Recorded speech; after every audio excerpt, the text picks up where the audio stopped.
నమస్తే, నేను Roja. Welcome to special debate. ఏం ఆశించకుండా ఇచ్చేది ఉచితం. అధికారం కోసం నేతలు జపించే మంత్రం ఉచితం.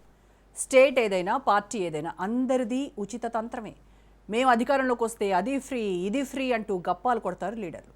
పవర్లోకి వచ్చాక తూతూ మంత్రంగా కొన్ని ఉచిత పథకాలను అమలు చేస్తున్నారు. అయితే రాజకీయ పార్టీలు అందిస్తోన్న ఉచిత పథకాలపై సుప్రీంకోర్టు మరోసారి తీవ్ర స్థాయిలో స్పందించింది. తమిళనాడు విద్యుత్ పంపిణీ సంస్థకు సంబంధించిన కేసు విచారణ సందర్భంగా జస్టిస్ సూర్యకాంత్ ధర్మాసనం చేసిన వ్యాఖ్యలు దేశవ్యాప్తంగా చర్చనీయాంశమయ్యాయి. పవర్లోకి వచ్చేందుకు పార్టీలు ఎడాపెడా హామీలు ఇస్తున్నాయా? ఉచితాలు ఆర్థిక వ్యవస్థను దెబ్బతీస్తున్నాయా? ఫ్రీ స్కీమ్లతో దేశాభివృద్ధికి విఘాతం తప్పదా? ఎందుకు ఈ ఉచితాలు? ఈ అంశంపైనే ఇవాల్టి స్పెషల్ డిబేట్.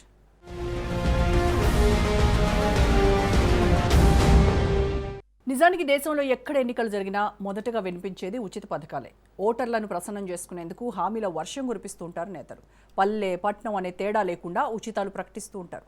సంక్షేమ పథకాల పేరుతో ఉచితాలకు తెరలేపుతుంటారు. అందులో ఒక్కో రాష్ట్రానికి ఒక్కో విధానం ఉంటుంది. ఒకచోట వస్తువులు ఫ్రీగా ఇస్తే మరో చోట సంక్షేమ పథకాలతో డబ్బులు ఖాతాల్లో వేస్తూ ఉంటారు. పేర్లు మారినా ఫ్రీ ఆఫర్లు మాత్రం ఒకటే. సంపన్నులకు ఉచితాలు ఎందుకు అంటూ సుప్రీంకోర్టు ప్రశ్నించింది. భూస్వాములకు కూడా ఉచిత విద్యుత్ అందించడంపై తీవ్ర అభ్యంతరం వ్యక్తం చేసింది. ఎన్నికలకు ముందే ఉచిత పథకాలను ప్రకటించే సంస్కృతిపై కోర్టు ఆగ్రహం వ్యక్తం చేసింది. ప్రజలకు సౌకర్యాలు అందించాలని ప్రభుత్వ ఉద్దేశం మంచిదే, కానీ వారిని దేశాభివృద్ధిలో భాగం చేయాలని ధర్మాసనం సూచించింది. ఎన్నికల ముందే రాష్ట్ర ప్రభుత్వాలు ఉచిత పథకాలు ఎందుకు తీసుకొస్తున్నాయని సుప్రీంకోర్టు ప్రశ్నించింది. దేశాభివృద్ధికి ఆటంకం కలిగించే విధానాలపై పునఃసమీక్షించుకోవాల్సిన సమయం ఆసన్నమైందని స్పష్టం చేసింది. తమిళనాడు ఎన్నికల వేళ డీఎంకే ఉచిత విద్యుత్ ప్రతిపాదనపై దాఖలైన పిటిషన్పై సీజేఐ జస్టిస్ సూర్యకాంత్ నేతృత్వంలోని ధర్మాసనం తీవ్ర ఆగ్రహం వ్యక్తం చేసింది. విద్యుత్ ఛార్జీలు చెల్లించే స్తోమత లేని వారికి ఉచిత విద్యుత్ అందిస్తారంటే అర్థం చేసుకోవచ్చు, కానీ ఆర్థిక స్థాయితో సంబంధం లేకుండా అందరికీ ఉచితంగా విద్యుత్ పంపిణీ చేస్తామని హామీ ఇవ్వడంపై ఆగ్రహం వ్యక్తం చేసింది. వాస్తవానికి ఉచిత పథకాలు తమిళనాడులోనే ప్రారంభమయ్యాయి. మద్రాస్ సీఎంగా కామరాజ్ 1954-63 మధ్యలో విద్యార్థులకు ఉచిత విద్య, ఉచిత భోజనం ప్రవేశపెట్టారు. ఆ తర్వాత 1967లో డీఎంకే వ్యవస్థాపకులు అన్నాదురై ఉచిత పథకాలను ముందుకు తీసుకొచ్చారు. ఇక 2006లో డీఎంకే ఏకంగా ఓటర్లకు కలర్ టీవీలు అందించింది. ఉచితాలతో అటు డీఎంకే ఇటు అన్నా డీఎంకే తెగ పోటీ పడ్డాయి. తెలుగు రాష్ట్రాల్లోనూ ఉచిత హామీల సునామీ మొదలైంది. ఉమ్మడి ఆంధ్రప్రదేశ్లో ఉచితాల కల్చర్ పెరిగిపోయింది. రాష్ట్రం విభజన తర్వాత కూడా ఉచితాలు కొనసాగాయి. కాంగ్రెస్, బీఆర్ఎస్, టీడీపీ, వైసీపీ పోటాపోటీగా ఉచిత హామీలు ఇచ్చాయి. ఉచితాలను అమలు చేసేందుకు అవసరమైన నిధులు ఎలా సమకూరుతాయి అనేది $1 మిలియన్ ప్రశ్న. పన్ను చెల్లింపుదారుల నుంచి వసూలు చేసే డబ్బే ఉచితాల కోసం ఖర్చు చేస్తారు. ఓ విధంగా చెప్పాలంటే మీ కుడి జేబులో డబ్బు తీసుకొని ఎడమ జేబులో పెట్టుకున్నట్టేనని ఆర్థిక నిపుణులు చెప్తారు. ఆర్థిక పరిస్థితులకు అనుగుణంగా హామీలు ఇస్తే ఇబ్బంది లేదు, లేదంటే అధికారంలోకి వచ్చిన తర్వాత హామీల అమలుకు ఇబ్బందులు పడాల్సి వస్తుంది.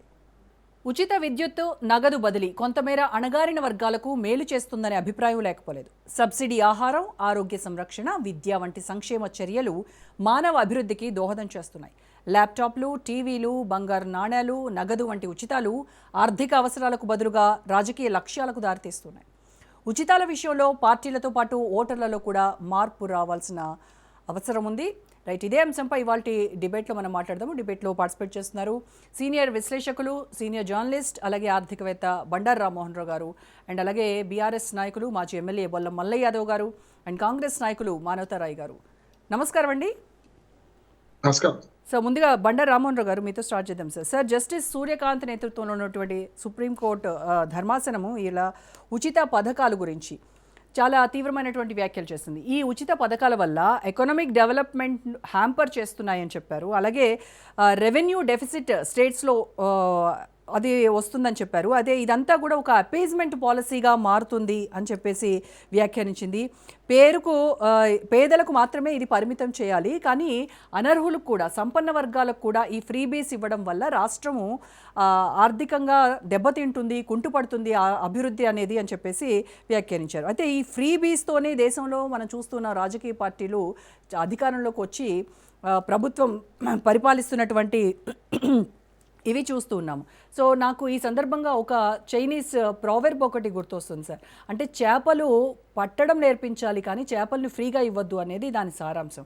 సో ఏం చెప్తారు ఒక ఆర్థికవేత్తగా మీరు? మీకు మిత్రులు మల్లయ్య యాదవ్ గారికి, మానవతారాయ్ గారికి, రాజనీష్ ప్రేక్షకులు నమస్కారం. అదే చైనా ప్రావెర్బ్ ఇంకోటి మొదలు పెడతాను. ఎప్పుడు కూడా మనం ఒక్క సంవత్సరానికి కనుక ప్రణాళిక వేసుకుంటే వరి పంట వేయండి. ఓ 10 సంవత్సరాల ప్రణాళిక వేసుకుంటే మీకు పళ్ళ మొక్కలు నాటండి. ఒక 100 సంవత్సరాలు కనుక ముందు భవిష్యత్తు దేశాన్ని ఊహించుకుంటే చేయాలనుకుంటే మీరు అందరినీ విద్యావంతులు చేయండి అని అదే చైనా వరకు ఉంటుంది. చైనాలో ఒక విధానం ఉంది. ఒక సంవత్సరం అంటే వరి పంట వేస్తే 2 పంటలు పంట అయిపోతాయి. పళ్ళ మొక్కలు నాట 10 సంవత్సరాలు, ఇప్పుడు 5 సంవత్సరాలు 3 సంవత్సరాలు కూడా పళ్ళు మనకు మామిడి మొక్క పెడితే 3 సంవత్సరాలుగా వస్తున్నది. కానీ విద్య అనేది భవిష్యత్తు పెట్టుబడి అనేది ఆ సారాంశం దాన్ని. మేము 25 ఏళ్లుగా లోక్సత్తా నుంచి 25 ఏళ్లుగా మేము పోరాడుతూనే ఉన్నాం. అనుచిత ఉచితాలు వద్దు. అనుచిత ఉచితాలకు మధ్య సన్నటి రేఖ ఉంటుంది. అది అడ్వకేట్ చెప్తున్నాను. ఇప్పుడు వీరు కాదు, ఇప్పటి జస్టిస్ కాదు, అంతకు ముందే కూడా మనకు గవాయి గారు ఉన్నారు, అంతకుముందు ఎన్వి రమణ గారు ఉన్నారు. వరుసగా సుప్రీంకోర్టు ఇప్పటికీ 10 సార్లు అన్నారు. ఏది ఏ కొత్త చీఫ్ జస్టిస్ వచ్చినా వారు ఈ మాట వారు ముందుకు వచ్చిన కేసులు ఇదే అంటున్నారు. అందుకని అన్ని ఉచితాలు కాదు, అన్ని అనుచితాలు అంతకంటే కాదు. సామాజిక భద్రత, విద్య, ఆరోగ్యంలో, వ్యవసాయంలో కూడా అంటున్నాను నేను. ఈ ఉచితాలు ఎప్పుడు తప్పు కాదు. అంటే ఇవ్వడం, అది రైతులకు ఇచ్చే కరెంట్ రైతు కావచ్చు, రైతు బంధు లాంటి పథకం కావచ్చు. రుణమాఫీ తప్పు. రుణమాఫీ అనేది ఒక రకంగా రైతులను పరపతి లేకుండా చేయడం. కానీ అదే రైతు బంధు, రైతు భరోసా ఏదైనా సరే పెట్టుబడి సాయం చేయడం కూడా. అమెరికా లాంటి దేశం వాళ్ళ 2% రైతులకు 1,000 కోట్ల రూపాయలు సహాయం చేస్తుంటే ఆ సబ్సిడీలో మనం ఇచ్చేది రైతు బంధు, రైతు భరోసా, లేకపోతే కిసాన్ సమాన్ యోజన చాలా తక్కువది అంటున్నాను నేను. అందుకని వీటిని వేరు చేయాలి. ఒకటి. రెండోది ఏంటంటే supreme court out of the box ఇంకోటి కూడా చెప్పాల్సి ఉండే అంటున్నాను. ఈ ఉచితాలను వ్యతిరేకించడం మంచిదే కాదంటే సుప్రీంకోర్టుతో నేను ఏకీపిస్తున్నాను. కానీ 16 లక్షల కోట్ల రూపాయలు కార్పొరేట్ వ్యవస్థకు రద్దు చేసిందే. మరి దాని సంగతి ఏమన్నారు? ఇప్పుడు నేను చెప్పిన ఈ 10 ఏళ్లలో కూడా 16 లక్షల కోట్లు కాలే అన్ని ఉచితాలు కాబట్టి. కానీ అక్కడికి వచ్చాక ఏమైతుంది? కార్పొరేట్ సంస్థలు లేకుంటే దొంగలు ఈ మాట అంటున్నారు. చాలా వరకు 16 లక్షల కోట్ల రూపాయలు రైట్ ఆఫ్ అంటున్నారు వాళ్ళు. అంటే రైతులకు రుణమాఫీ చేస్తేనేమో బిచ్చ వేసినట్టు మాఫీ అంటారు, అక్కడనేమో రైట్ ఆఫ్ అంటున్నారు. అంటే రద్దు చేయడమే, ఏక మొత్తం రద్దు చేయడం. అంటే బ్యాంకులు నష్టపోతాయి అనుకుంటాం కాదు. మీరు ఇంతకుముందు చెప్పారు కదా సామెత, కుడి జేబుల నుంచి పోతే మనకు ఏర్పడుతుంది టెలిఫోన్ బిల్లు కట్టినా, కరెంటు బిల్లు కట్టినా, ఇట్లాంటివన్నీ ఇంటి పన్ను కట్టినా. ఎడమ జేబు నుంచి బొక్క పట్టదు, పోతూనే ఉంటాయి, మిగతా డబ్బులని పోతూనే ఉంటాయి. మన నుంచి పరోక్ష పన్నుల రూపంగా వసూలు చేస్తుంటాయి ప్రభుత్వాలు కదా.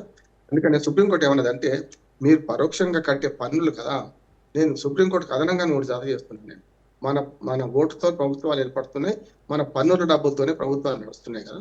అటువంటి అప్పుడు సుప్రీంకోర్టు కొన్ని విషయాలలో స్పష్టంగా చెప్పింది. ఏదైతే సంక్షేమ పథకాలు, పెన్షన్ ఉన్నాయి అనుకోండి, సామాజిక భద్రత మనకు వస్తుంది, విద్య, ఆరోగ్యం, భవిష్యత్తు పెట్టుబడికి మనకు వస్తుంది, అట్లాగే వ్యవసాయం.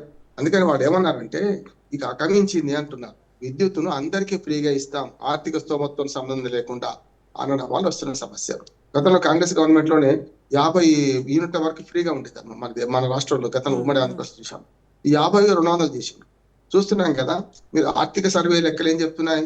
దారిద్ర్య రేఖ నుంచి ప్రజలు బయటపడుతున్నారు, చాలా మంది దాటిండ్రు, కేవలం 20-25% మాత్రమే దారిద్ర్య రేఖ నుంచి తక్కువ ఉన్నారు అంటున్నారు. కానీ రేషన్ కార్డులు ఎందుకు పెరుగుతున్నాయి? మేము రేషన్ కార్డు ఒక్కటి ఇవ్వలేదు వాళ్ళు అని వీళ్ళు, మేము 10 లక్షల రేషన్ కార్డులు ఇచ్చినామని వీళ్ళు అంటున్నట్టు. ఏమన్నట్టు అంటే ఆర్థిక స్థితి మెరుగవుతుందా, పోతున్నట్లు లెక్కన, వెనుకపోతున్నట్లు లెక్కన? అంటే ఆర్థికంగా అప్లిఫ్ట్ అయ్యే పథకాలన్నీ నిజంగా అప్లిఫ్ట్ చేస్తున్నాయా, లేకుంటే వాళ్ళని బిచ్చగాలను తయారు చేస్తున్నాయా? చేపలు పట్టడం నేర్పుతున్నామా, చేపలు తినడం నేర్పుతున్నామా? అంటే చూస్తే తినడం నేర్పుతున్నాం అంటున్నా కదా.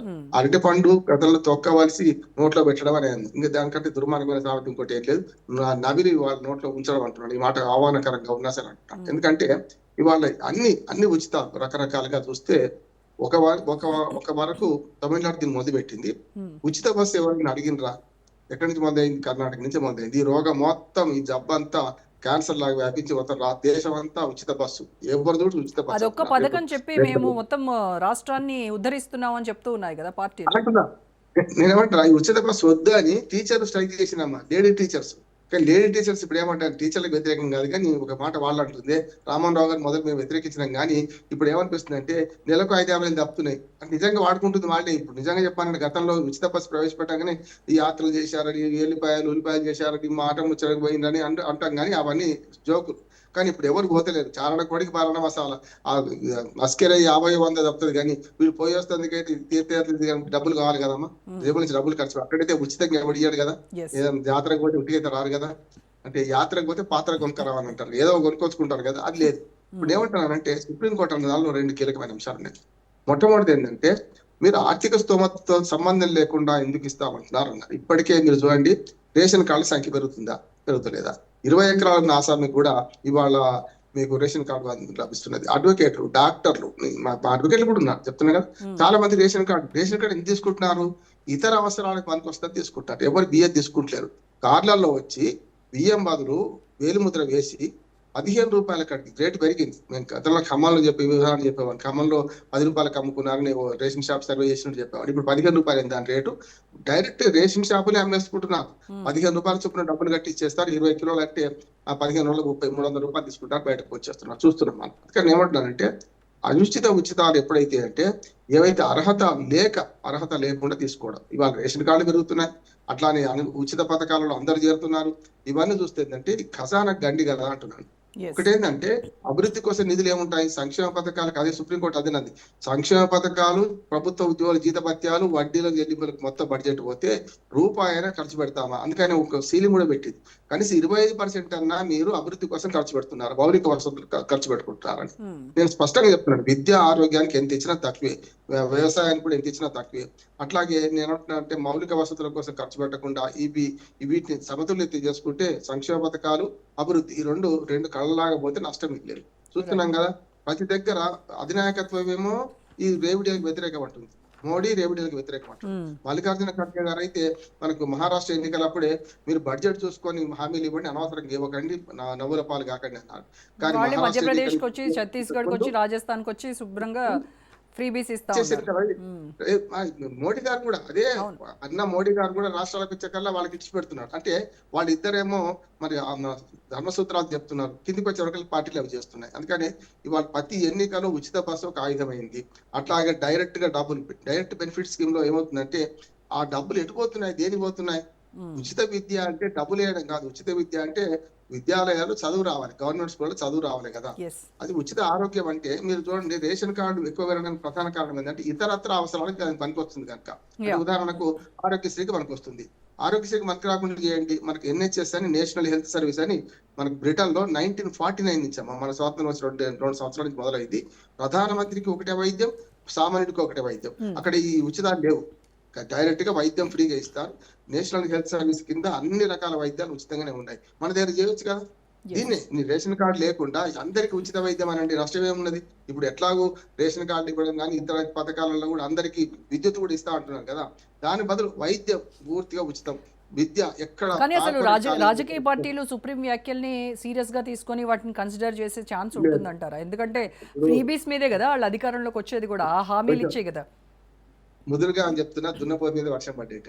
ఎందుకంటే ఓటు బ్యాంక్ రాజకీయాల్లో ఏ రాజకీయ పార్టీ ప్రత్యక్ష పన్నులు తక్కువ చేస్తుంది, పరోక్ష పన్నులు పెంచుతుంది. స్పష్టంగా చెప్తున్నా. పన్ను రాయితీ, ఇంటి పన్ను రద్దు చేస్తా అంటది, సగం ఇవ్వమంటది, లేకపోతే ఉచిత విద్యుత్ అంటది, ఇంకా అన్ని ఉచితాలు ప్రకటిస్తారు. కానీ ఎక్కడ కూడా కాంప్రమైజ్. కానీ ఇవాళ ఓటుకు నోటు కొనుక్కోవడం ఇదివరకు డైరెక్ట్ గా పార్టీలు అభ్యర్థులు కొనుక్కునే వాళ్ళు. ఇప్పుడు అట్లా కాదు. ఏమంటే ప్రజాధనంతో, మన పన్నుల డబ్బులతో ఓట్లు కొంటున్నారు. అందుకని బీహార్ ఎలక్షన్ లో బీజేపీ 10,000 వేస్తుంది. ఒకటే సార్ 10,000, వాళ్ళు 10,000 వేసేది, మేమైతే 30,000 వేస్తామని చెప్పి వీళ్ళు చెప్పిండ్రు, కాంగ్రెస్ చెప్పింది. ఇవాళ మనకు 5,000 పడ్డాయి. తమిళనాడులో 5,000 చొప్పున వేసాడు రాజు గారు, మొన్ననే వేసాడు. 5,000 రూపాయలు డైరెక్ట్ గా వేసాడు. ఇప్పుడు స్కూటీలు అంటున్నారు, ఈ కలర్ టీవీలు అవన్నీ పోయినాయి, ఓల్డేటెడ్ అయితే.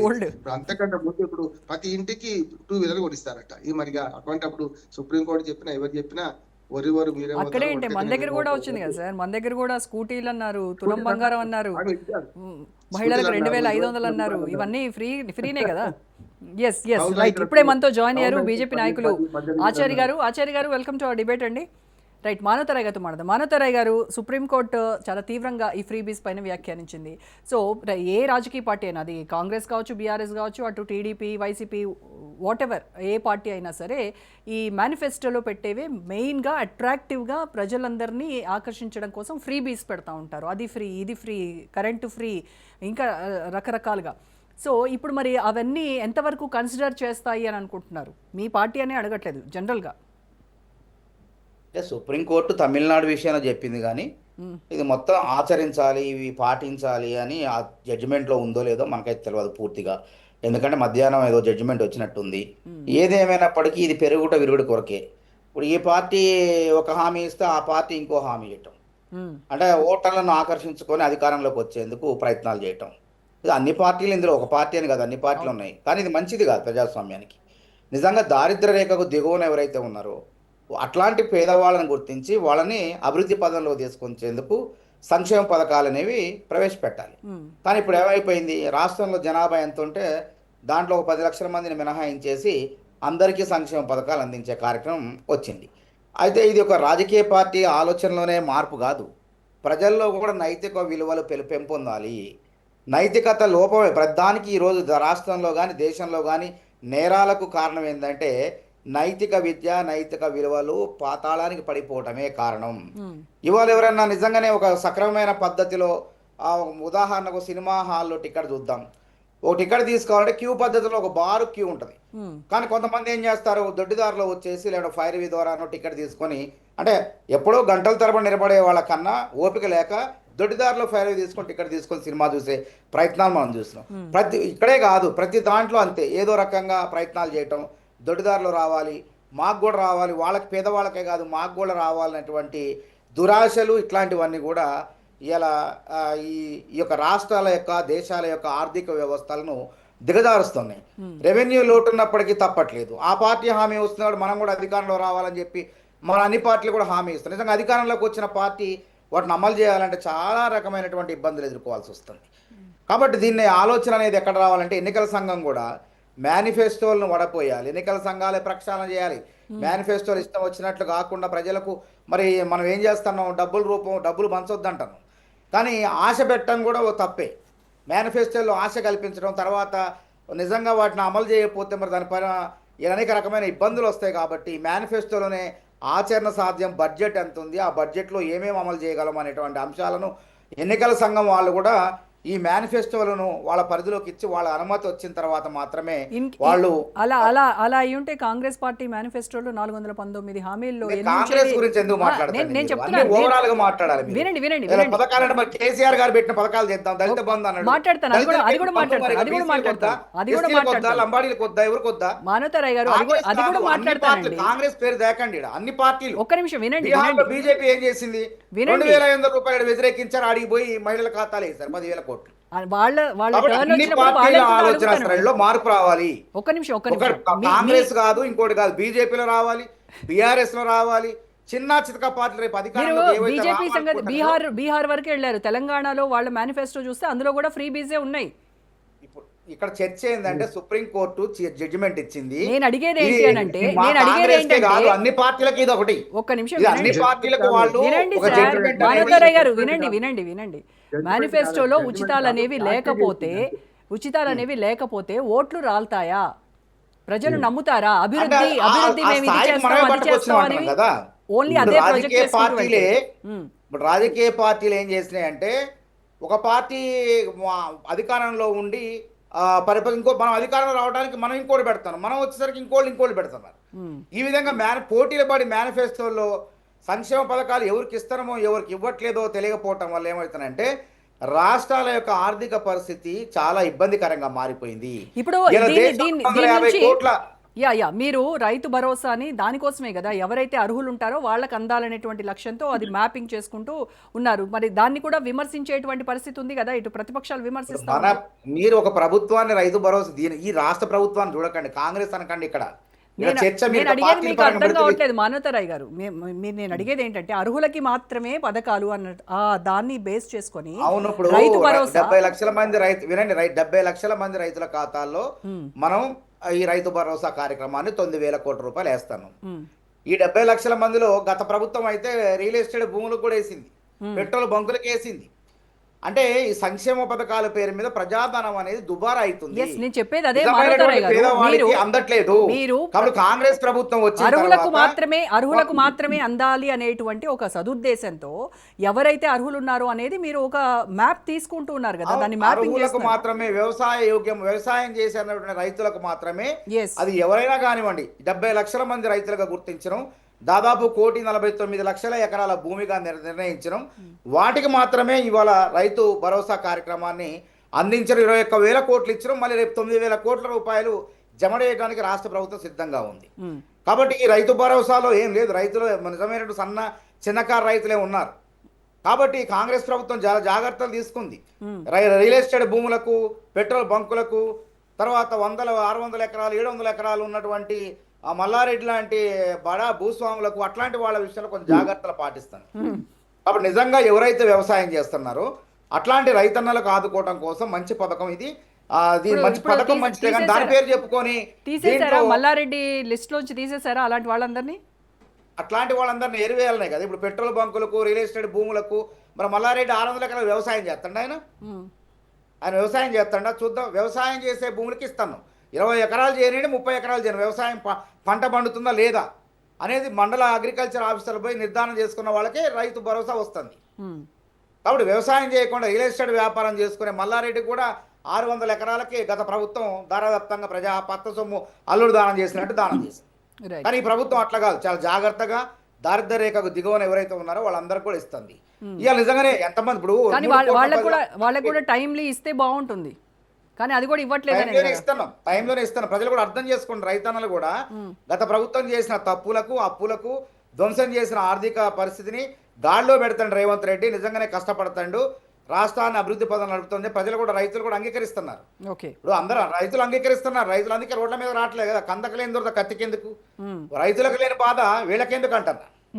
కాబట్టి రైతులు అంగీకరిస్తున్నారు, ఓట్లు వేస్తున్నారు, గెలిపిస్తున్నారు, బాగానే ఉంది. అదేవిధంగా ఇలా 3,10,00,000 మందికి రేషన్ కార్డులు ఇచ్చారు. నిజంగానే మనకున్నటువంటి జనాభాలో ధనవంతులు తక్కువ మంది ఉంటారు. ఎక్కడైనా గుర్తుపెట్టుకోండి. 10 లక్షల మంది, 5 లక్షల మంది, వీళ్ళే బడాబాబులు అనేవాళ్ళు కొద్ది మంది మాత్రమే ఉంటారు. నిజంగానే జనాభాలో సగానికి పైచీలకు పేదవాళ్ళు, మధ్యతరగతి వాళ్ళు ఉన్నారు. వాళ్ళందరికీ సంక్షేమానికి కృషి చేస్తున్నాం. ఇలా కొంతమంది పరిస్థితి బాగలేని వాళ్ళు కూడా ఇలా బంజారాయిల్ జూబ్లీహిల్స్లో శ్రీమంతులు ఏ అన్నం తింటున్నారు, సామాన్యులు కూడా సన్నబియ్యం ఇస్తున్నాం. ఇవ్వాల్సిన చోట ఇవ్వాలా. నిజమైనటువంటి లబ్ధిదారులకు పథకాలు చేరినప్పుడే ఆ ప్రభుత్వాలకు ఎటువంటి ఇబ్బంది ఉండదు. కానీ కొన్ని పథకాలు, అనవసరమైన పథకాలు, ఎన్నికల మందు అన్నప్పుడు ఆ రోజు దళిత బంధు తీసుకొచ్చారు. ఓన్లీ దళితులకు మాత్రమే ఇస్తున్నారు. దళితుల మందు అని హుజురాబాద్లో ఎన్నికల్లో మందేసేందుకు దళిత బంధు అన్నారు. అట్లా కాదు, ఎన్నికల కోసమే పథకాలు కాదు, పేదల సంపూర్ణ అభివృద్ధి కోసం సంక్షేమ పథకాలు ఎన్నికలు ఉన్నా లేకపోయినా వాటిని తీసుకురావాలా. కాబట్టి మేము ఇప్పుడు ఉన్న పథకాలను కొనసాగించడానికి రేవంత్ రెడ్డి గారు ఏ విధంగా ఇలా సంక్షేమాన్ని చేసుకుంటూ ప్రభుత్వ ఉద్యోగాలు జీతభత్యాలు ఇచ్చుకుంటూ ఏ విధంగా రాష్ట్రం ముందుకు పోతుందో.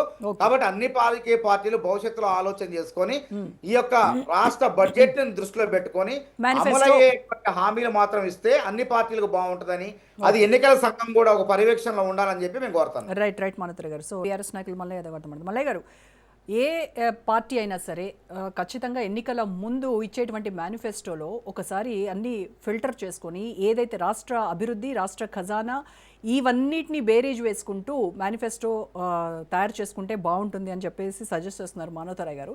సో బీఆర్ఎస్ హయాంలో మీరు చేపట్టినటువంటి ఈ పథకాలు ఏవైతే ఉన్నాయో, అది రైతు బంధు, దళిత బంధు, బీసీ బంధు, లేకపోతే ముస్లిం బంధు, ఇంకోటో అవన్నీ కూడా పాక్షికంగా మాత్రమే అమలు చేశారు. అట్ ద సేమ్ టైం ఎవరైతే అర్హులు ఉన్నారో వాళ్ళకు కాకుండా, పేదలకు కాకుండా, బడాబాబులకు కూడా ఈ స్కీమ్లన్నీ కూడా వర్తింపజేసేలా చేయడంతో ఇలాంటివే రాష్ట్ర అభివృద్ధికి కుంటుపడేలా చేసినవి, రాష్ట్ర రెవెన్యూను కూడా డెఫిసిట్లోకి తీసుకెళ్లినటువంటి అంశాల్లో ఇలాంటివి మేజర్ అని చెప్తూ ఉన్నారు మానవతరాయ్ గారు.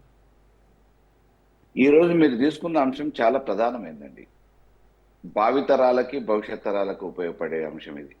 నిజానికి దీన్ని రోజుల తరబడి చర్చ పెట్టాల్సిన అవసరం ఉంది. మీరు ఒక గంటకే కుదిస్తున్నారు, వక్తలు కూడా చాలా మంది ఉన్నారు.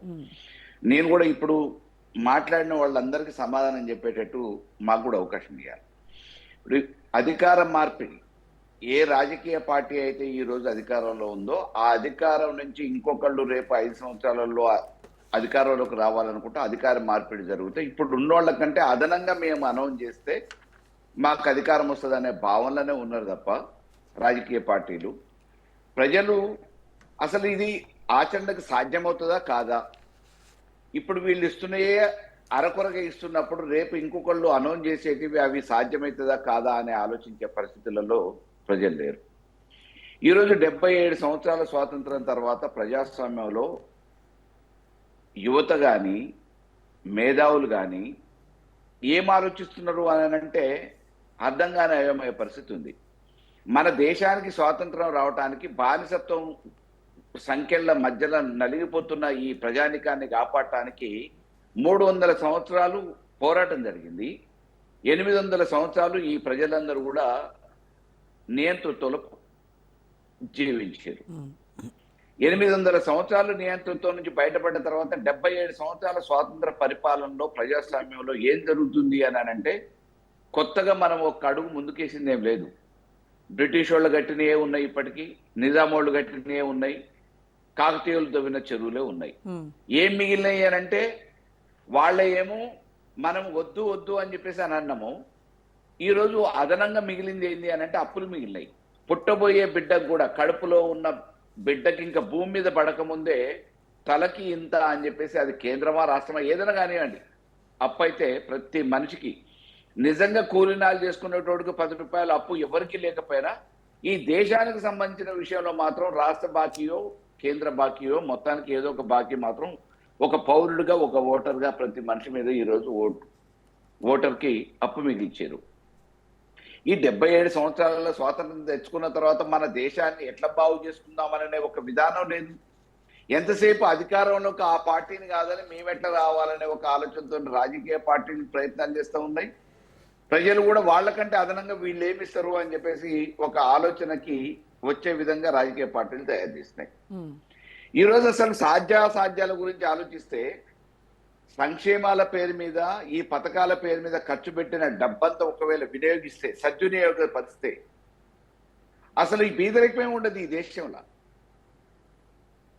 సంక్షేమాల పేరు మీద ఏదైతే ఇప్పటి వరకు సబ్సిడీలను రకరకాలుగా సంక్షేమ కార్యక్రమాల పేరు మీద ఇచ్చారో అవి మండలాల వారిగానో, గ్రామాల వారిగానో, రాష్ట్ర వారిగానో, జిల్లాల వారిగానో, నియోజకవర్గ వారిగానో ఇప్పటి వరకు 70 సంవత్సరాల ఖర్చు పెట్టిన పైసలన్నీ ఒక వ్యూహాత్మకంగా పెడితే సైంటిఫిక్ గా అక్కడ కావాల్సిన వనరులన్నీ సమకూర్చుకోగలుగుతాం.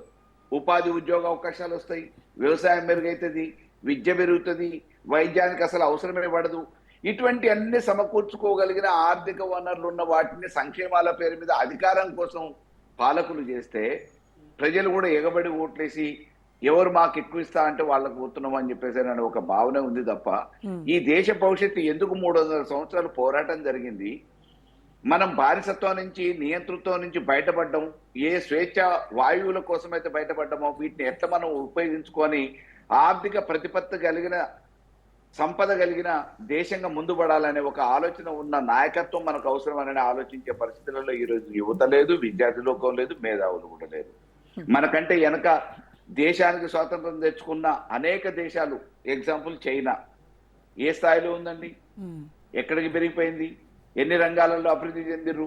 ఇవాళ దేశ విదేశాలకి సప్లై చేసే ప్రతి వస్తువుని వాళ్ళతో సప్లై చేసే కాడికి ఎదిగారు. ఎందుకు? ఒక శాస్త్రీయతతోని, ముందు చూపుతోని వాళ్ళు ఆలోచన చేసారు. పాలకులు ఆ రకంగా ఉన్నారు, ప్రజలు ఆ రకంగా ఆరాధిస్తున్నారు అనేది మనం చరిత్ర చూస్తున్నాం, చెప్పుకుంటున్నాం. మరి మన దగ్గర ఏంటి లోటు?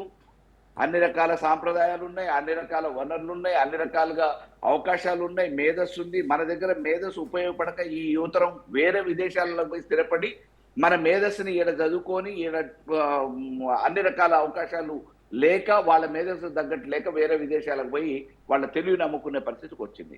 మన దేశంలో ఉపయోగించుకుందామనే ఆలోచన పాలకులకు ఎక్కడ ఉందా?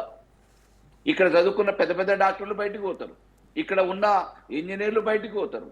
ఏంది అనంటే ఇక్కడ అవకాశాలు, ఇక్కడ కంటే మెరుగైన అవకాశాలు వేరే దేశాలు పిలుస్తున్నాయి, మాకు జీతాలు ఇస్తున్నాయి, మా తెలివిని వాళ్ళు గుర్తిస్తున్నారు అని చెప్పుకునే పరిస్థితికి వచ్చింది.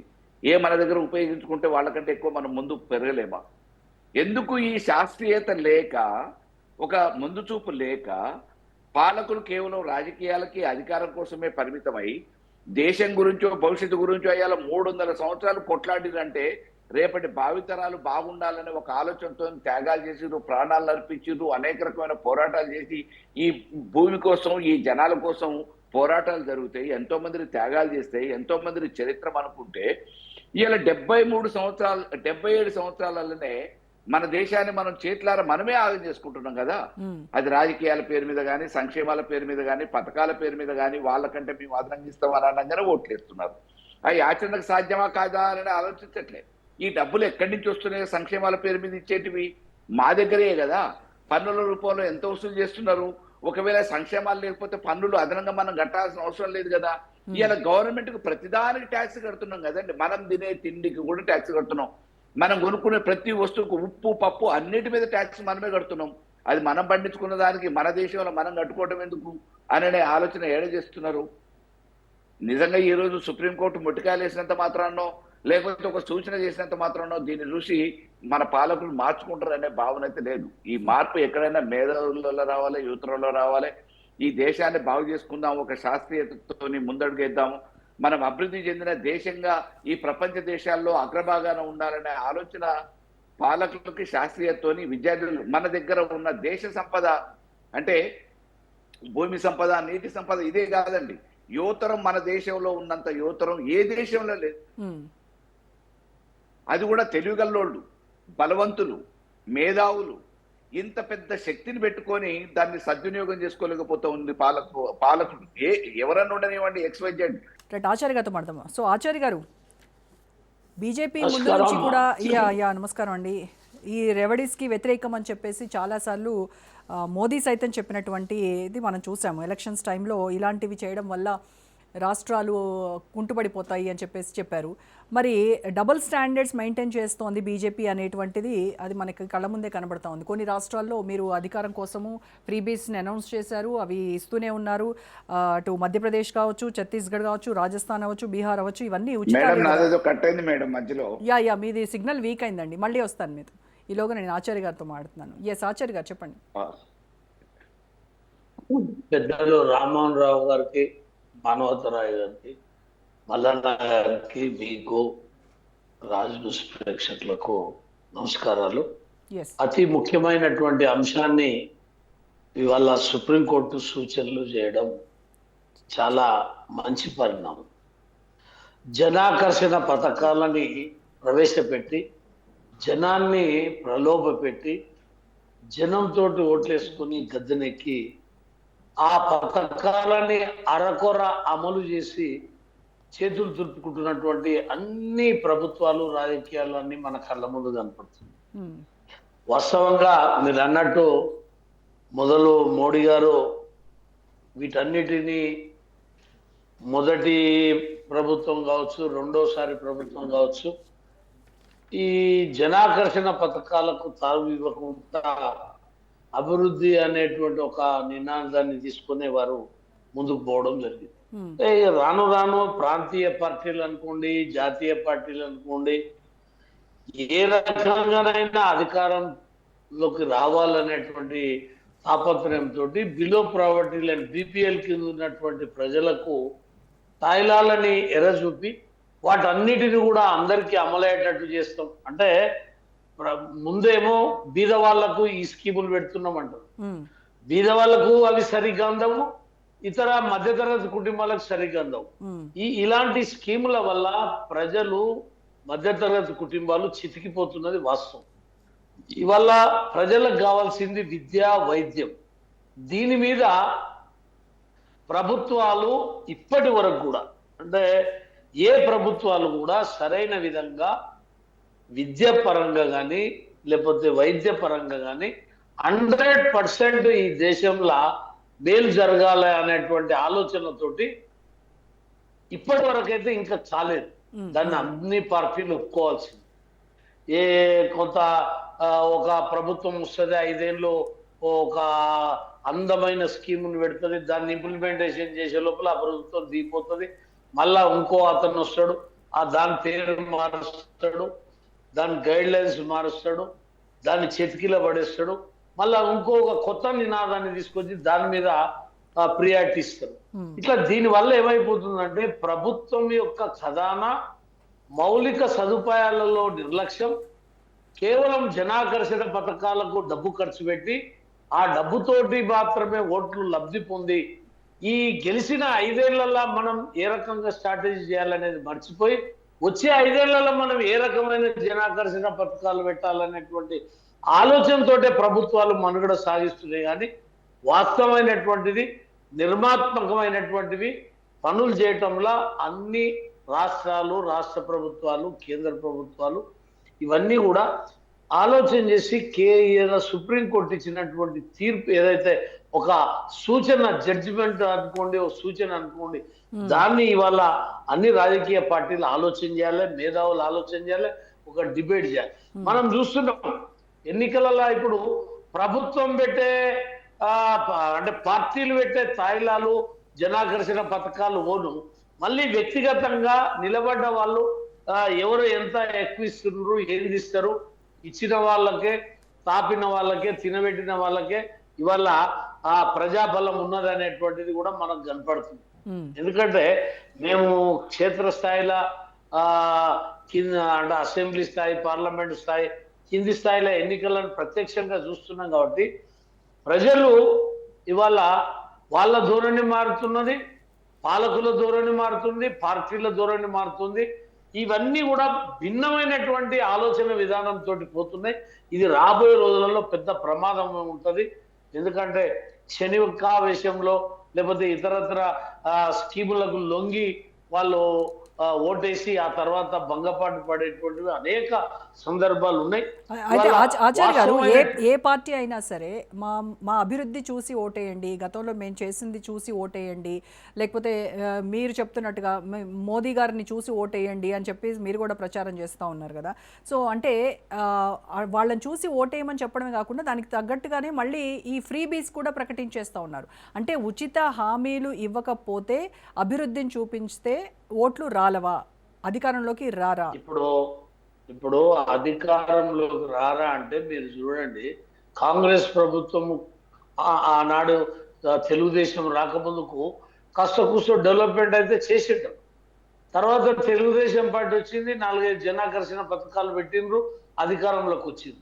వాళ్ళు కూడా డెవలప్మెంట్ చేసిండ్రు, నిర్మాణాత్మకమైనటువంటి డెవలప్మెంట్ ముందుకు పోయింది. కానీ డెవలప్మెంట్ తోటి పోలే, మళ్ళీ ₹2 కిలో బియ్యాన్ని ₹1.90 మేము ఇస్తామని ఉన్న ₹2 తక్కువ ఉన్నదంటే ₹1.90 కిలో బియ్యం ఇస్తామంటే వాళ్ళకు ఆ స్కీమ్ను నీరు గార్చి మళ్ళీ కాంగ్రెస్ ప్రభుత్వం వచ్చింది. అంటే నేను ఎందుకు చెప్తున్నంటే మీరు అన్నట్టు అభివృద్ధి మీదనే పోతే ప్రజలు ఓట్లేసే పరిస్థితి కూడా లేదు. ఒక మాట అంటారు, మీరేం అభివృద్ధి చేసిర్రు, ఏం చేసిర్రు, అది ఇది అని చెప్తారు. కానీ చివరకు ఆ పార్టీ ఈ స్కీమ్ పెట్టింది, అది మంచిగా మేలు జరుగుతుంది అని చేసినటువంటి సందర్భాలు ఉన్నాయి.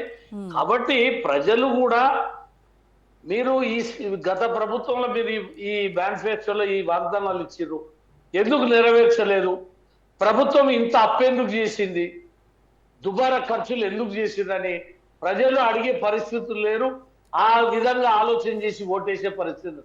అప్పెంతనైనా చేయండి, మాకు ఏదన్నా ఇస్తారా, ఇప్పుడు ఎలక్షన్లు అప్పుడు ఏమి ఇస్తారు, లేకపోతే తర్వాత మాకేమన్నా నెలకి ఇచ్చేది, సంవత్సరానికి ఇచ్చేది, ఏమన్నా లాభం పొందేది ఉందా అనేది ఆలోచన చేస్తారు. దానికి అంతటికి కూడా పేదరికాన్ని అడ్డం పెట్టుకొని, పేదరికం ఉన్నది కాబట్టి దాని ద్వారా ప్రజల్ని వంచడం, మోసం చేయడం ఇవన్నీ జరుగుతున్నటువంటి క్రమంలో నిజంగా కూడా ఇలాంటి సూచనలు రావడం చాలా మంచి పరిణామం. కానీ జరుగుతున్న ఓటర్ యొక్క నాడికి, రిజల్ట్ కు ఈ డిబేట్ చేసేటువంటి మేధావులకు లేకుండా పోతున్నది. అసలు వీళ్ళు డిబేట్ చెప్పేటోళ్ళు, డిబేట్ చేసేటోళ్ళం ఒక యాంగిల్ వేస్తాయి, ప్రజలు ఇంకో యాంగిల్లో ఆలోచన చేస్తున్నారు. కాబట్టి దీన్ని భావ సారూప్యత అనేది అవసరం. ఇది మనం ప్రజలు ఏం కోరుకుంటున్నారు, మనం ఏం మాట్లాడుతున్నాం, ప్రభుత్వాల ఆలోచన విధానం ఏంది అనేది కూడా ఉండాల్సినటువంటి అవసరం ఉంది. ఏదేమైనా జనాకర్షణ పథకాలు జనాన్ని మోసం చేయడానికనే ప్లాన్ చేస్తారు తప్ప ఈ దేశంలో అతి ముఖ్యమైన ఒకటి విద్య, రెండోది వైద్యం, అగ్రికల్చర్ కు కొంత మనం వెసులుబాటుగా చేయాల్సినటువంటి అవసరం ఉంటుంది. కార్మిక రంగానికి కూడా కొన్ని వెసులుబాటు చేయాలనేదే నా అభిప్రాయం. ఇవన్నీ ఏ రాజకీయ పార్టీని మనం నెత్తిలో పెట్టుకొని మోసిస్తున్నాం, అవన్నీ తప్పదు. అవన్నీ చెప్పేది మనం చెప్తుంటాం, కానీ భావన అనేది ఈ రకమైనటువంటి ఆలోచనతోటి ముందుకు. Right, okay. మల్లయ్య గారు, ఇందాక మీరు మాట్లాడుతూ రాజకీయ పార్టీలు అలాగే ప్రజలు ఏ రకంగా ఉండాలి, ఎన్నికల ముందు వీళ్ళు ఏం అడగాలి, వాళ్ళు ఏం చేయాలి అనేది క్లియర్గా చెప్పారు. బట్ ఎన్నికలకు వచ్చేసరికి ఖచ్చితంగా ప్రజలు చూసేది ఫ్రీ బీస్ వైపే చూస్తున్నారు. ఆ పార్టీ ఏంటి, ఈ పార్టీ ఏమిస్తుంది, ఎవరికి ఎక్కువగా ఇస్తున్నారు అనేది మాత్రమే చూస్తారు. సో ప్రజల ఆలోచనలో మార్పు రావాలి అని అంటే ముందు వాళ్ళు ఎన్నికల ముందు తీసుకునేటువంటి 3,000, 4,000, తర్వాత బీరు, బిర్యానీ, వీటికి స్వస్తి పలికినప్పుడు మాత్రమే మనం కోరుకున్నటువంటి సమాజం అలాంటి ప్రభుత్వాలు సాక్షాత్కారం అవుతాయేమో. ఎన్నికల సంఘ పర్యవేక్షణలో ఎన్నికలు జరుగుతూ ఉన్నాయి, మేనిఫెస్టోలు రాజకీయ పార్టీలు అనౌన్స్ చేస్తూ ఉన్నారు. మరి వీటిని అమలు చేయనప్పుడు ఎన్నికల సంఘం ఏం చేస్తుంది? మీరు చెప్పిన హామీలు నెరవేర్చలేదు కదా అని ఎన్నికల సంఘం అడగట్లేదు, దానికి వాళ్ళు బాధ్యతలు చేయట్లేదు. ప్రజలు ఏం నిలదీస్తున్నారు?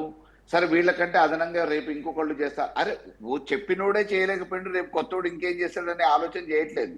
ఆ రోజుకి ఆ రోజు అదనంగా ఈయనకంటే ఆయన బాగా చేస్తాడు కదా, అదనంగా చెప్పిండు కదా అని చెప్పేసి అని అంటున్నారు. మీరు అన్నట్టు మామూలుగా బీర్కో బిర్యానీకో 10కో 10కో అమ్ముడుగుతూ ఉన్నారు. కానీ ఈ రోజు ఓటు ఇంపార్టెన్స్ తెలియకుండా అయిపోతుంది. అంబేద్కర్ గారు కల్పించిన ఈ ఓటు సౌకర్యం ఏదైతే ఉందో, ఈ హక్కు, ప్రాథమిక హక్కు, దీనివల్ల పరిపాలకుల్ని మంచిగా పెట్టుకోవటం మూలాన మన దేశం బాగుపడుతుంది, మంచి పాలకులు ఉంటే మన భవిష్యత్తు బంగారు భవిష్యత్తు అవుతుందని ఆలోచనతోని ఒక మంచి నాయకత్వాన్ని ఎంచుకోవడానికి ఏర్పరిచిన ఈ ఓటుని అంగళ్ళలో అమ్ముకునే సరుకు మాదిరిగా తయారు చేసేది. దీనికి కులాల పేరు మీద, ప్రాంతాల పేరు మీద, మతాల పేరు మీద అనేక రకమైన అంశాలని జోడించి దీంట్లో ఈ పార్టీల పేరు మీద రాజకీయ పార్టీలు కులాలుగా, మతాలుగా, వర్గాలుగా, ప్రాంతాలుగా విభజించి ఓటు బ్యాంక్ రాజకీయాలుగా తయారు చేసుకొని అధికారంలోకి వస్తున్నాయి. కానీ అధికారంలోకి వచ్చిన తర్వాత ఏమవుతుంది? ఈ రోజు అప్పులు ఎగగొట్టిన వాళ్ళని బయటకు పంపిస్తున్నాం, సామాన్యులకి సంక్షేమాల పేరు మీద అప్పులు చేస్తా ఉన్నాం. బీద బిక్కి వాళ్ళని చూడాల్సిన బాధ్యత ఉంది లేదని అనట్లే. వృద్ధుల కోసం అవసరమైనవి చేయండి, ఓకే. అంగవైకల్యం ఉన్న వాళ్ళకి చేయండి, ఓకే. చిన్న సన్నకారు రైతు కోసం ఏదైనా ఉపయోగపడే కార్యక్రమం చేయండి, మద్దతు ధర ప్రకటించండి, ఓకే. కానీ అత్యంత ప్రాధాన్యత కలిగిన విద్యా వైద్య రంగాన్ని అయితే గాలి కుదిలేసారు కదా. ఇవాళ విద్య, కార్పొరేటివ్ విద్య చదువుకోవాలనుకుంటే కోట్ల రూపాయలు ఉన్నత చదువులకి లక్షల కొద్దీ ఆస్తులు అమ్మినా కానీ రాని విద్య ఈ రోజు కార్పొరేట్ విద్య అయిపోయింది. ప్రాథమిక విద్య దగ్గర నుంచి మొదలు పెట్టుకొని వైద్యం, ప్రభుత్వం నుంచి వైద్యం అందించే పరిస్థితి లేదు. ప్రభుత్వ ఆసుపత్రుల మీద నమ్మకమే లేదు, సన్నగిల్లిపోయింది. ఇవాళ కార్పొరేట్ హాస్పిటల్స్లలో పోతే కార్పొరేట్ హాస్పిటల్స్లలో వారికి ఉన్న ఎంతో అంతో ఆస్తి అమ్మినా కానీ బతికే పరిస్థితి లేదని చెప్పేసి మంచానికే పరిమితమై ప్రాణాలు గాల్లో కలిసిపోతా ఉన్నాయి. ఇవాళ ఇంత దురదృష్టకరం ఏంటంటే కొన్ని ఏజెన్సీ ఏరియాలల్లో కనీసం బస్సు సౌకర్యం, అంబులెన్స్ సౌకర్యం, ప్రాథమిక ఆరోగ్య కేంద్ర సౌకర్యం లేక మంచాల మీద ఏళ్లు దాటించే పద్ధతిని మనం అనేక సందర్భాలలో చూసినాం. చచ్చిపోయిన బీద బిక్కోడు అంబులెన్స్ లో ఇంటికి శవాన్ని తీసుకుపోలేక సైకిల్ మీద మోసుకొని పోతున్న సందర్భాన్ని ఇప్పుడు ఇంత టెక్నాలజీ పెరిగిన తర్వాత ఇంత నాగరిక ప్రపంచంలో కూడా చూస్తున్నాం. విద్యుత్ దీపాలు లేని గ్రామాలను చూస్తున్నాం, ఏజెన్సీలు చూస్తున్నాం. దళిత వాడలలో ఇంకా దౌర్జన్యాలు జరుగుతూ ఉన్నాయి, అరాచకాలు జరుగుతున్నాయి, అత్యాచారాలు జరుగుతూ ఉన్నాయి, నడి బజార్లలో హత్యలు జరుగుతూ ఉన్నాయి. వీటి గురించి మాట్లాడే పరిస్థితి, ఆలోచించే పరిస్థితి ప్రజలకు లేకుండా చేసేస్తున్నారు. దానికి తోడు ఈ పాలకులు మామూలుగా ఇప్పుడు ఓటు బ్యాంక్ రాజకీయాల కోసం ఆలోచిస్తున్నారు, దానికి సంక్షేమం అడ్డు పెడుతున్నారు. నిజానికి ఇవాళ సుప్రీంకోర్టు తీసుకున్న అది సూచనాప్రాయంగానే కానివ్వండి, వారు సూచన చేయండి. దీని మీద ఇవాళ మేధావర్గం ఆలోచించాలి, విద్యార్థులు ఆలోచించాలి, రేపటి భవిష్యత్తు ఉన్న యువతరం ఆలోచించాలి. ఈ దేశం ఎంత మందిని త్యాగాలు చేస్తే సాధించుకున్న ప్రజాస్వామ్యం అండి. ఈ ప్రజాస్వామ్యాన్ని ఇంకా 100 సంవత్సరాలు కూడా పూర్తి కాలే. 8 సంవత్సరాలు బానిసత్వంలో ఉన్న మనము 77 సంవత్సరాలకే కుక్కలు చింపిన విస్తర్ మాదిరిగా పాలకులు తయారు చేస్తూ ఉంటే ఎటువంటి పాలకులను పెట్టుకుంటున్నాము అనేది ఆలోచన చేయకపోతే యువతరం రేపటి భవిష్యత్తు ఏమైతుంది? ఎక్కడికక్కడ అవసరమానికి కొద్ది తాకట్టు పెట్టేస్తారు. బ్రిటిష్ వాళ్ళు వచ్చి మనల్ని పరిపాలించడం కాదు, మనకు మనం ఇవాళ అమెరికా మన ఎందుకంటే అయిపోయింది. దొంగ అన్నట్టుంటుంది రాజకీయ పట్ల మాట్లాడండి. ఎందుకంటే సమస్య లేదు. ఇప్పుడు ఎవరి బాధ్యత చేస్తున్నారు మీరు? ఓటుకు నోటు ఇచ్చి మీరే దొంగలు ప్రజలు అంటున్నారు. మీరే సంక్షేమ పథకాలు ప్రకటించేది మీరు మేధావులు ఆలోచించాలి, ప్రజలు ఆలోచించాలంటే మేము ఆలోచిస్తామని ఇంతవరకు రాజకీయ నాయకుడిగా మాట్లాడలేదు సార్. ఒక నైతికత కలిగిన ఒక పౌరుడిగా మాట్లాడుతున్నారు. ప్రతిరోజు డిబేట్ లో ఆర్గ్యుమెంట్స్ కంటే కూడా ఇవాళ అందరూ కూడా ఒక బాధ్యతాయుతమైనటువంటి పౌరులుగా వాళ్ళ పార్టీలు జెండాలు పక్కన పెట్టి మంచిగా మాట్లాడుతున్నా. నేనేమంటా అంటే బాధ్యత మీరే అంటున్నాను. ఇప్పుడు ఎవరు వచ్చి 3000 2000 ఓటుకు డిమాండ్ చేస్తున్నారంటే డిమాండ్ చేయించే పరిస్థితి మీరు తీసుకొచ్చి ఇచ్చింది మీరు కదా. ఇప్పుడు ప్రజలు దొంగలు అంటున్నాం, మనం ప్రజలు మారాలి, ప్రజలు మారరు. మీరు అలవాటు చేసింది మీరు. ప్రజలు వచ్చి ధర్నాలు చేస్తానండి, పైసలు ఇచ్చేవాడిని, పైసలు బయటకు వచ్చి ధర్నాలు చేస్తున్నారు. అదే చేస్తున్నారు. మీరు ఇచ్చిన నైతిక అలవాటు విలువలు లోపించినాయి చేస్తున్నారు. అంటాను, అందుకే మేము. అయ్యా నేను చెప్తాను మీరు ఇప్పుడు మీరు ఇవాళ ఇచ్చి మొదలైంది కాదు. మీరు మళ్ళీ అవమానపరుస్తున్నారు, వాళ్ళు తీసుకుంటున్నారు అని. మరి ఇవ్వనటువంటి వాడికి ఓటేయట్లేదండి. సత్యం దానికి వాడికి వచ్చిందే ఓటేస్తారు. కట్టం అనుకుంటున్నారు. రోజుగా సత్యం దానికి వచ్చిందే కట్టం అనుకుంటున్నారు. ఇది మొదలైంది ఇప్పుడు కాదు, చెప్తాను నేను. 1952 ఎలక్షన్లో ఉన్నట కాంగ్రెస్ వాళ్ళు, అప్పుడు మళ్ళీ కాంగ్రెస్ అప్పుడు కాంగ్రెసే ఉన్నది, కమ్యూనిస్టు కాంగ్రెస్ లో ఉంది. కాంగ్రెస్ వాళ్ళట దోతులు పంచిరట. దోతులు పంచితే కమ్యూనిస్టులకు అప్పుడు ఇది చేయి గుర్తు వాళ్ళకి, అప్పుడు కమ్యూనిస్టులకు చేయి గుర్తు పీడిఎఫ్ అది, అప్పుడు పార్టీ నిషేధించబడ్డది. పీడిఎఫ్ వాళ్ళు ఏమన్నారట, అరే అధిష్టాన వర్గం నుంచి దోతులు వచ్చినాయి, అంగి బట్టలు కూడా వచ్చినాయి, అంగి బట్టలు అమ్ముకున్నారు, దోతులు పంచుతున్నారు అని ఆనాడే మొదలుపెట్టినట. వీళ్ళు ఇంకో ప్రచారం మొదలుపెట్టినారు, ఇది ఉప్పలం మొండి చేయి కదా, ఇది ఉప్పలం మొలిసినట్టు చేయి గుర్తుకేస్తే ఉప్పలం వస్తుంది మీ ఇంట్లో అని వీళ్ళు సెంటిమెంట్ రెచ్చగొట్టినాడు కాంగ్రెస్. ఇంకో రెండు ఉంటాయి. నేను ఏమంటున్నా, ఆనాటి నుంచి మొదలైంది. నేను 2 రూపాయల కానీ చూస్తున్నా సార్, నా అనుభవంలో 50 ఏళ్ళ నుంచి 2 రూపాయలు 5 రూపాయల నోట్లు పంచారు. 2000 5000 వస్తున్నారు అంతే తేడా. నేనేమంటున్నా అంటే మీ తప్పును ప్రజల మీద వేయకండి. అవినీతికి కారణం ప్రజలే అంటారు, అక్రమాల కారణం ప్రజలే అంటారు. మారాల్సింది మనమా వాళ్ళ అంటున్నాను నేను. మనం మారాలి. రాజకీయ పార్టీలు మేము పంచమని నిర్ణయం చేసుకొని ఒక్కడే గెలుస్తారు కదా, నలుగురు పంచుతున్నారు, అందరు గెలిచిండా? మొన్న మంచిది కదా, 5000 10,000 20,000 డిమాండ్ అయింది కదా. ప్రజలు బలవంతులు అవుతున్నారు, మీరు బలహీనలు అవుతున్నారు. రాజకీయ పార్టీలు బలం కోల్పోతున్నాయి, ప్రజలు బలవంతులు చేస్తున్నారు. ఇంకా విడ్డూరం ఏంటంటే సార్, ఓడిపోయిన వాళ్ళు వాళ్ళ ఇంటికి వెళ్ళి ఇచ్చినవన్నీ వెనక్కి తీసుకుంటా ఉన్నారు. నాకు ఓటేయలేదు కదా. నేను ఇప్పుడు ఇక్కడికే వస్తాను, ఉచితాల గురించి మాట్లాడతాను. ఇప్పుడు అందరూ శ్రీరంగ రీతులు పలుకుతున్నారు, మరి అసలు రొయ్యల కంపెనీ ఎందుకు మాయమవుతుంది అంటున్నా నేను. ఇప్పుడు అందరూ శాకాహారులే, రొయ్యల కంపెనీ ఎందుకు మాయమవుతుంది? మీరు ఇవ్వకుండా ఊరుకోండి అంటున్నాను ఒకటి. రెండోది, ఒకరికంటే ఒకరు అతనికంటే అచ్చంటే మళ్ళా అన్నట్టు, ఇప్పుడు బీఆర్ఎస్ కంటే డబుల్ హామీలు మీరు ఇస్తుంది, మీకంటే డబుల్ హామీలు బీజేపీ వాళ్ళు ఇచ్చిరి. ఆడ చూసినాం కదా, మన ఆంధ్రప్రదేశ్ లో చూసినాం కదా. అరే అసలు ఎట్లా చేస్తాం అంటే, మేము సంపద సృష్టిస్తాం పంచుతామన్నారు. ఏమైంది? పండుకున్నారు. ఇప్పుడు సంపద లేదు, సృష్టించలేదు, పంచులేదు. నేనేమంటే స్కూటీలు హామీ అని ఎవరైనా అడిగిండ్రా? మిమ్మల్ని ఇంటికి వచ్చి అడిగిండ్రా? బస్సు ఉచిత బస్సు మిమ్మల్ని అడిగిండ్రా ఎవరన్నా? మీకు మీరే హామీలను ఇచ్చుకుంటూ పోయి ఇవాళ చేత కాదని ఊరుకుంటే ఎగబెడతారు ఖచ్చితంగా. ప్రజలు కూడా అర్థమైంది, మీరు ఎట్లాగో హామీలు ఎగబెడతారు, మాకు పైసలు ఇస్తే ఓట్లేస్తాం అంటున్నారు. తప్పు వాళ్ళది కాదు, చెప్తున్నా కదా. ఇప్పుడు ఏమైందంటే చచ్చిన దానికి వచ్చిందే కట్నం, ఎట్లాగో వీళ్ళు అయితే 2 అవుతున్నాయి ఈ రోజా గారు. ఇప్పటిదాకా ఏదైతే 5,000 10,000 వంచి పార్టీలు అభ్యర్థులు వంచేది ఒకటి, ప్రభుత్వం నుంచి మన ప్రజల డబ్బును దుర్వినియోగం చేస్తుంది. సుప్రీంకోర్టు అన్నది సంక్షేమ పథకాలు ఎవరికి అందాలి, ఎవరికి అందకూడదు. ఇప్పుడు ఉచితాలకి సంక్షేమ పథకాలకి ఒక థిన్ లైన్ ఉందండి, రెండింటి మధ్యలో. ప్రక్రియ అనేది వేరే అంశం. మనోతరే గారు, ఉచితాలకు సంక్షేమ పథకాలకు మధ్య ఒక సన్న విషయం ఏంటంటే, ఉచిత పథకాలు పెట్టినా సరే ఎన్నికల్లో 2000 3000 ఎవరు ఎక్కువ ఇస్తే వాళ్ళకే ఓట్లు వేస్తున్నారు. ఓటర్ల యొక్క నైతిక ప్రవర్తనలో కూడా మార్పు రావాలంటున్నా. రామ్మోహన్ గారు, మా సమయం మీరు మాట్లాడారు, ఇక నాకు 5 నిమిషాలు ఆగండి. నేను ఏమంటున్నా అంటే, మహాత్మా గాంధీ వచ్చి ఈ రోజు నేను ఒక పార్టీ తరఫున పోటీ చేస్తే మహాత్మా గాంధీ ఓడిపోతాడు. ఈ రోజు ఎవరైతే పెద్ద ఖరీదైన కారులో ఖద్దరు చొక్కాలో ఖరీదైన చొక్కా వేసుకొచ్చి ఆడ జనాల ముందు మెరుస్తాడు, ఆ ఎలక్షన్ల ముందు ఎవరు 2,000 రూపాయలు నోటిస్తారు, ఆయనే మహాత్మా గాంధీ అవుతాడు. కాబట్టి ఈ పరిస్థితి మారాలంటే ఏంటంటే, ఈ సమాజంలో నైతిక విలువలు కూడా లోపించినాయి. నిజమైనటువంటి నాయకుడు చారి గారు లాంటి వారిని, మాలాంటి వారిని, మల్లయ్య గారు లాంటి వారిని కాదని చెప్పి, చదువు రానటువంటి వాళ్ళని, మాట్లాడలేనటువంటి వాళ్ళని, డబ్బులు పంచినటువంటి వాళ్ళని నాయకులు చేస్తారు. సరే అక్కడ వదిలిపెట్టండి. సంక్షేమ పథకాలు ఉచితాలు పెట్టినా సరే నువ్వు 2,000 ఇస్తావా, మాది అదే ఇది ఇదే. కాబట్టి ఇట్లా కాదు, ఎన్నికల్లో అసలు మొత్తం ప్రక్షాళన జరగాలి. నైతిక విలువ ఎందుకంటున్నా, రేషన్ కార్డు నీకెందుకు? నీ ఇంట్లో ఉద్యోగం ఉన్నది, నీకు ఆస్తి ఉన్నది, నువ్వు సన్నబియ్యం కొనుక్కునే స్థితిలో ఉన్నావు, నీకు రేషన్ కార్డు అవసరం లేదు, తెల్ల రేషన్ కార్డు. కానీ నువ్వు గవర్నమెంట్ హాస్పిటల్ ప్రైవేట్ హాస్పిటల్కి పోయి ట్రీట్మెంట్ చేసుకునే సత్తా ఉన్నది నీకు. అయినప్పటికీ కక్కుర్తి వానికి వస్తుంది, నాకు రావాలి. పక్కోడికి వస్తుందంటే మనకి పొరిగింటి పుల్లకు రుచి కదా. పక్కోడికి ఒక పథకం వస్తుందంటే నాకు కూడా రావాలి, మనకు ఉన్నా సరే. కాబట్టి ఈ ఆలోచన సరళి మారాలి, నిజాయితీ రావాలి, అంటే విలువలు పెరగాలి. అరే పేదవాడికి ఉండాలి, నాకు అవసరం లేదు, నేను పన్నులు కడతా, నేను కట్టిన పనుల నుంచి పేదవాడు బయటికి రావాలి, అభివృద్ధి చెందాలి అనే ఆలోచన ధోరణి రావాలి.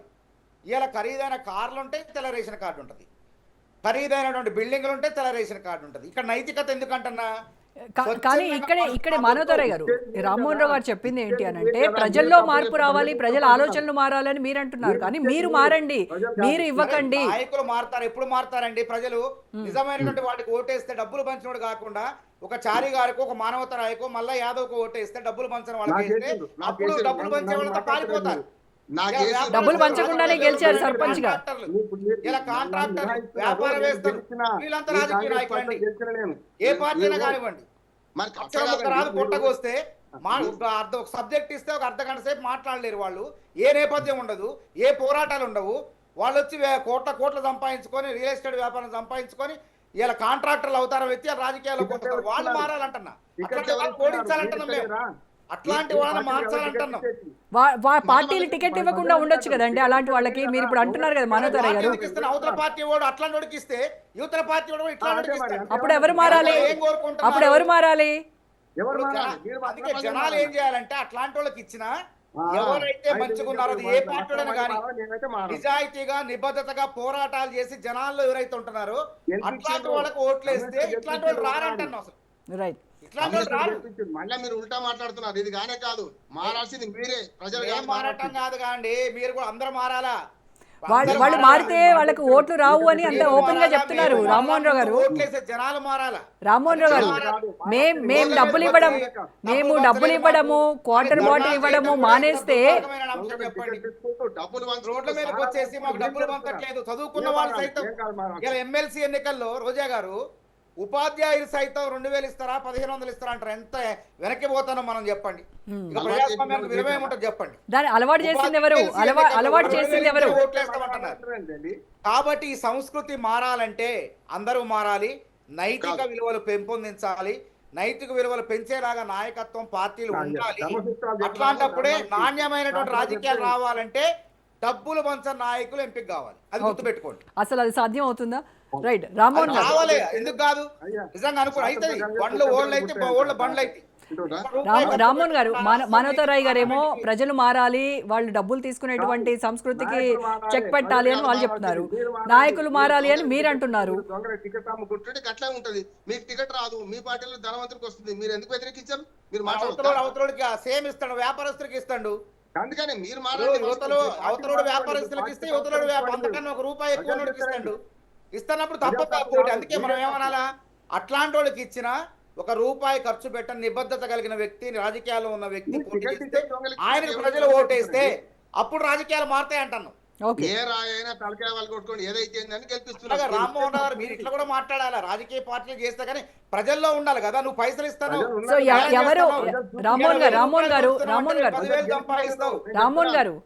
ఎవరు మారాలి అనే డిబేట్ ఇది నెవర్ ఎండింగ్. మీరు మారాలి అని వాళ్ళు మారాలి అని మీరు, ఇది దీనికి ఒక అంతం ఉండదు.